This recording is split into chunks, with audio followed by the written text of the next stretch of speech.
tựa sen hồng. Tết này anh không thèm đi chơi xi lê hay nhạc hội, Đà Lạt hay Vũng Tàu. Vì đã có em đem lại mộng đời, tô thêm vào lòng người, chan chứa mọi nguồn vui.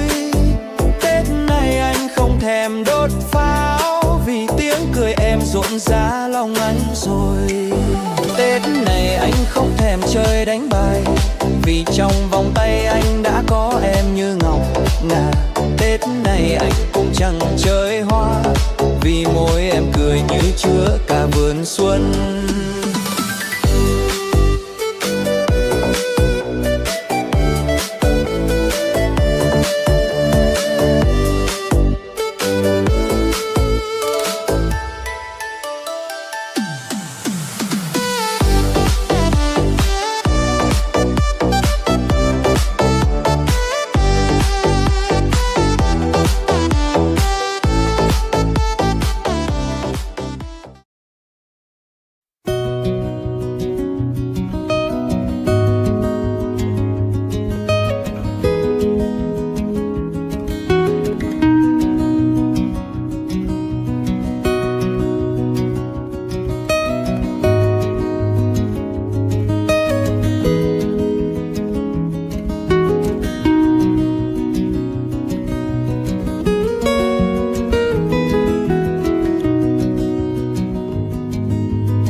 tựa sen hồng. Tết này anh không thèm đi chơi xi lê hay nhạc hội, Đà Lạt hay Vũng Tàu. Vì đã có em đem lại mộng đời, tô thêm vào lòng người, chan chứa mọi nguồn vui. Tết này anh không thèm đốt pháo, vì tiếng cười em rộn rã lòng anh rồi. Tết này anh không thèm chơi đánh bài, vì trong vòng tay anh đã có em như ngọc ngà.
trong tim mọi người. Tết Tết Tết Tết đến rồi, Tết Tết Tết Tết đến rồi, Tết Tết Tết Tết Tết đến rồi, Tết đến trong tim mọi người. Mừng ngày Tết trên khắp quê tôi, ngàn hoa thắm khoe sắc xinh tươi, đàn em thơ khoe áo mới chạy tung tăng vui pháo hoa. Mừng ngày Tết trên khắp quê tôi, người già trung gian